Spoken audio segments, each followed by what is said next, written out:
Assalamualaikum warahmatullahi wabarakatuh para pemirsa. Semoga kita diberikan keselamatan dimanapun kita berada. Mari bersama-sama kita tulis bismillah di kolom komentar, agar kita selalu dijauhkan dari mara bahaya. Amin ya rabbal alamin. Hari itu adalah hari yang biasa. Saya baru saja pulang dari kampus, lelah setelah seharian mengikuti kuliah yang padat. Saya tinggal di sebuah kos sederhana di pinggiran kota, jauh dari keramaian. Kos ini memiliki suasana yang tenang, yang saya rasa cocok untuk beristirahat setelah seharian beraktivitas. Saya berjalan melewati lorong sempit menuju kamar saya yang terletak di lantai 2, sebuah kamar kecil yang sudah saya huni sejak beberapa bulan terakhir. Di sepanjang lorong, lampu neon yang sudah agak redup memberikan kesan sedikit menyeramkan, meskipun saya sudah terbiasa dengan suasana itu. Sesampainya di kamar, saya membuka pintu dengan perlahan. Suasana kamar yang familiar itu sepertinya tidak ada yang berubah. Ada sedikit kekacauan, dengan buku dan pakaian yang berserakan di atas meja dan tempat tidur. Saya duduk sejenak di tepi tempat tidur, melepas sepatu, dan merasa kelelahan yang luar biasa. Namun, ada sesuatu yang terasa aneh malam itu. Entah kenapa, saya merasa seperti sedang diperhatikan. Perasaan itu datang tiba-tiba, tidak ada yang bisa menjelaskannya. Saya menatap ke sudut kamar, mencoba mengalihkan perhatian, namun perasaan itu semakin kuat. Saya mengabaikan perasaan itu dan berbaring untuk tidur. Namun, tidak lama setelah saya menutup mata, saya mendengar suara halus yang datang dari bawah tempat tidur. Suara itu terdengar seperti bisikan, sangat pelan, tapi cukup jelas untuk membuat saya terjaga. Saya membuka mata, namun ruangan itu tetap gelap, tidak ada yang aneh. Mungkin itu hanya suara dari luar jendela atau dari penghuni kos lainnya, pikir saya. Namun, bisikan itu terus terdengar, semakin jelas seiring berjalannya waktu. Semakin lama saya mendengarkannya, semakin tidak nyaman perasaan saya. Suara itu semakin keras dan semakin nyata, hingga saya merasa seolah-olah ada seseorang yang sedang berdiri di dekat tempat tidur saya, berbisik dengan suara yang tidak bisa saya pahami. Rasa takut mulai menguasai diri saya. Saya berusaha untuk tidak panik, namun tubuh saya terasa kaku, dan napas saya mulai berat. Saya mencoba memalingkan wajah, berharap suara itu akan hilang begitu saja. Tetapi, semakin saya mencoba untuk mengabaikannya, semakin jelas suara itu terdengar, seperti ada yang berusaha menyampaikan pesan yang sangat penting. Dengan perasaan yang semakin tidak nyaman, saya memberanikan diri untuk membuka mata dan melihat sekeliling. Tidak ada yang terlihat di ruangan itu, namun ada sensasi yang sangat kuat, seperti ada sesuatu yang mengintai saya. Saya merasa seperti ada mata yang mengawasi dari sudut-sudut gelap kamar. Saya menatap ke arah jendela, berharap untuk melihat sesuatu yang masuk akal, tetapi langit di luar gelap dan sunyi. Suara bisikan itu tetap terdengar, semakin dekat, seakan-akan datang dari dalam dinding kamar saya sendiri. Saya mulai merasakan angin dingin yang tidak wajar, berhembus perlahan di wajah saya. Padahal, jendela kamar saya tertutup rapat. Ini adalah kali pertama saya benar-benar merasa ada sesuatu yang tidak bisa dijelaskan di sekitar saya. Angin itu semakin kuat, tapi saya tidak bisa melihat dari mana asalnya. Saya mulai merasakan angin dingin yang tidak wajar, berhembus perlahan di wajah saya. Padahal, jendela kamar saya tertutup rapat. Ini adalah kali pertama saya benar-benar merasa ada sesuatu yang tidak bisa dijelaskan di sekitar saya. Angin itu semakin kuat, tapi saya tidak bisa melihat dari mana asalnya. Hari berikutnya, meskipun saya mencoba untuk mengabaikan kejadian malam sebelumnya, saya tidak bisa tidur dengan tenang. Setiap kali saya berbaring di tempat tidur, saya merasakan sensasi aneh, seolah-olah ada sesuatu yang tidak terlihat mengelilingi saya. Bisikan yang saya dengar sebelumnya masih terngiang di telinga saya, meskipun saya berusaha keras untuk melupakan perasaan itu. Saya tahu saya tidak gila, tapi rasa takut itu begitu nyata, seolah-olah ada sesuatu yang ingin menghubungi saya. Pada malam pertama setelah kejadian itu, saya terbangun tepat tengah malam. Suara itu kembali, lebih keras dari sebelumnya. Suara itu semakin jelas, dan kali ini saya bisa merasakannya bukan hanya dalam bentuk bisikan, tetapi juga dalam getaran yang datang dari lantai. Saya bisa merasakan lantai kamar bergetar perlahan, seperti ada sesuatu yang bergerak di bawah permukaannya. Saya menoleh ke bawah tempat tidur saya, berharap itu hanya imajinasi saya. Namun yang saya lihat hanyalah bayangan gelap yang menari-nari di sudut ruangan. Saya mencoba untuk mengabaikan perasaan itu dan kembali tidur. Namun tubuh saya terasa kaku, seakan-akan ada kekuatan yang menahan saya untuk bergerak. Saat saya akhirnya berhasil terlelap, mimpi buruk datang menghampiri saya. Dalam mimpi itu, saya berada di kamar yang sama, namun semuanya terasa berbeda.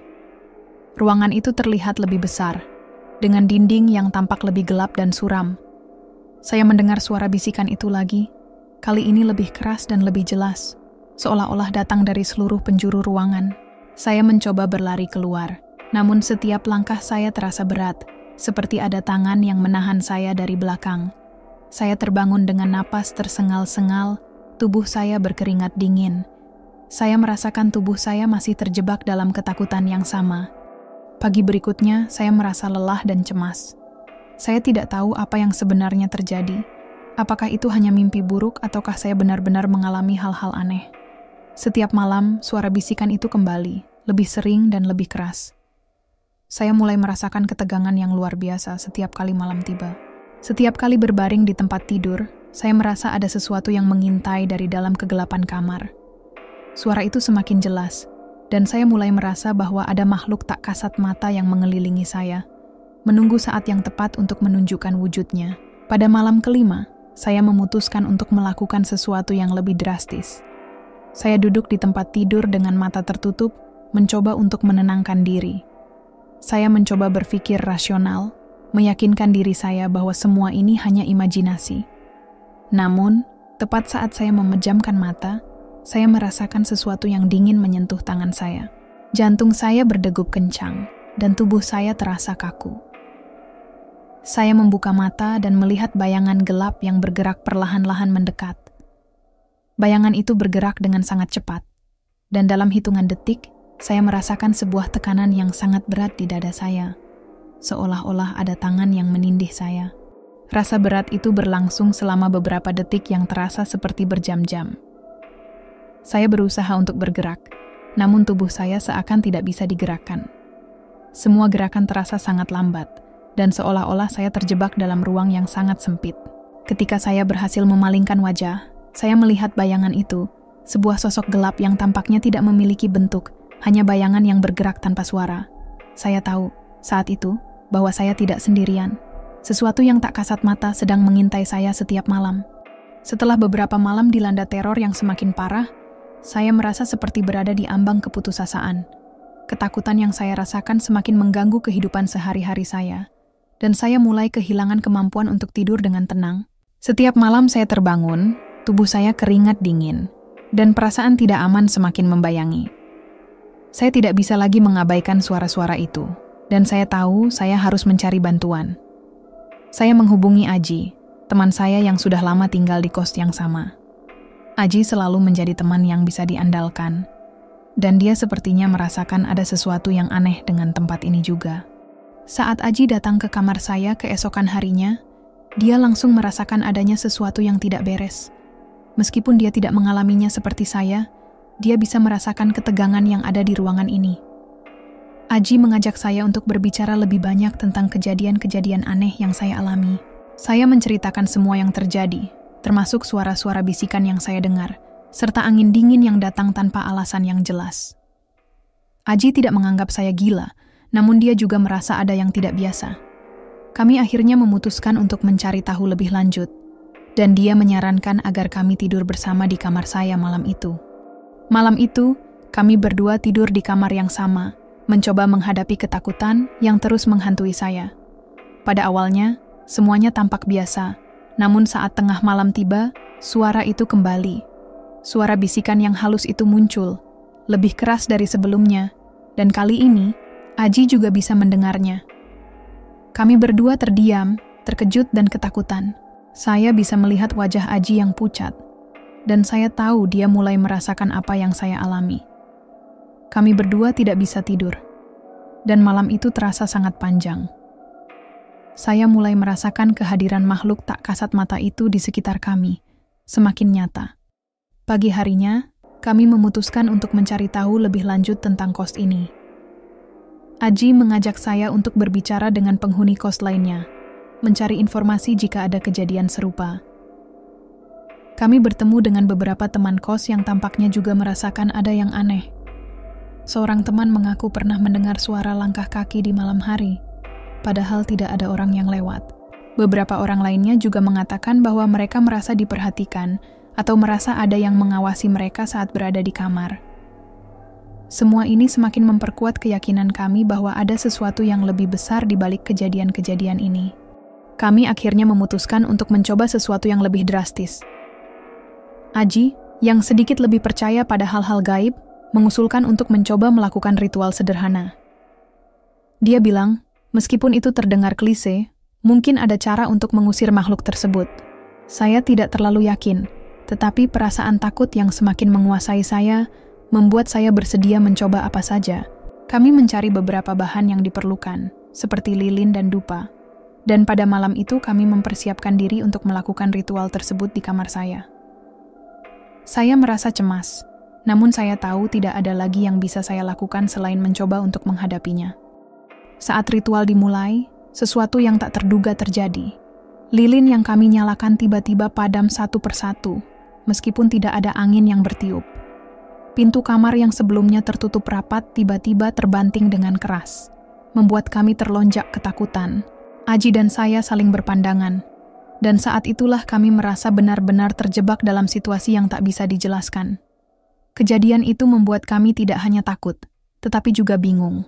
Kami tahu, apapun yang ada di kamar itu, tidak akan pergi begitu saja tanpa melawan. Setelah kejadian yang mengejutkan saat ritual, saya dan Aji merasa lebih cemas dari sebelumnya. Kami tidak tahu lagi apa yang harus dilakukan untuk mengusir makhluk itu. Malam-malam saya semakin buruk. Setiap kali tidur, saya merasa semakin terjebak dalam ketakutan. Suara bisikan itu menjadi lebih keras, dan angin dingin itu semakin sering datang tanpa alasan yang jelas. Saya mulai merasa bahwa saya tidak bisa lagi hidup normal seperti dulu. Setiap langkah saya terasa terikat pada ketakutan yang menyelimuti kamar ini, dan saya merasa sangat terperangkap. Pada suatu malam yang sangat mencekam, saya terbangun dengan napas tersengal-sengal. Ada rasa berat di dada saya, seolah ada sesuatu yang menindih tubuh saya. Saya membuka mata, namun saya tidak bisa bergerak. Tubuh saya terasa kaku, seakan-akan ada kekuatan yang mengikat saya di tempat tidur. Saya merasa seperti terjebak dalam dimensi lain, di mana waktu berjalan sangat lambat. Semakin saya mencoba untuk bergerak, semakin berat tubuh saya terasa. Saya bisa merasakan kehadiran makhluk itu di sekitar saya, dan saya tahu, malam ini saya tidak akan bisa melarikan diri. Keesokan harinya, saya merasa lelah, sangat lelah. Saya merasa seperti hidup saya semakin tergerus oleh teror yang tak bisa saya jelaskan. Aji dan saya mulai berbicara lebih serius tentang apa yang bisa kami lakukan. Kami mencari informasi lebih lanjut tentang kos ini, dan akhirnya menemukan bahwa ada beberapa kejadian aneh yang pernah terjadi di sini sebelumnya. Seorang penghuni lama menceritakan bahwa beberapa tahun lalu, ada orang yang meninggal di salah satu kamar kos, dan sejak saat itu, banyak yang melaporkan kejadian-kejadian aneh. Saya mulai merasa bahwa saya terjebak dalam sebuah siklus yang tidak bisa saya hindari. Namun, meskipun kami sudah mengetahui sejarah gelap tempat ini, rasa takut itu tidak berkurang. Malam demi malam, suara bisikan itu datang lebih sering, dan setiap kali saya tidur, saya merasa semakin tidak aman. Suara langkah kaki di lorong, yang dulu saya kira hanya imajinasi, kini menjadi kenyataan. Saya mendengar pintu-pintu kamar di sepanjang lorong terbuka dan tertutup, meskipun saya tahu tidak ada orang di luar sana. Semua ini semakin mengganggu pikiran saya, dan saya mulai merasa bahwa saya tidak bisa lagi bertahan. Setiap malam menjadi lebih menakutkan dari sebelumnya. Malam itu, saya memutuskan untuk tidak tidur di kamar saya. Saya merasa sangat terancam, dan meskipun saya berusaha untuk berani, ketakutan itu menguasai saya. Saya tidur di ruang tamu, jauh dari kamar yang sudah terasa seperti penjara. Namun, meskipun saya berpindah tempat tidur, saya tetap merasa ada yang mengawasi saya. Suara itu, bisikan itu, kembali muncul, lebih keras dari sebelumnya. Saya terbangun tengah malam, dengan perasaan seolah-olah ada seseorang yang berdiri di samping saya, mengawasi setiap gerakan saya.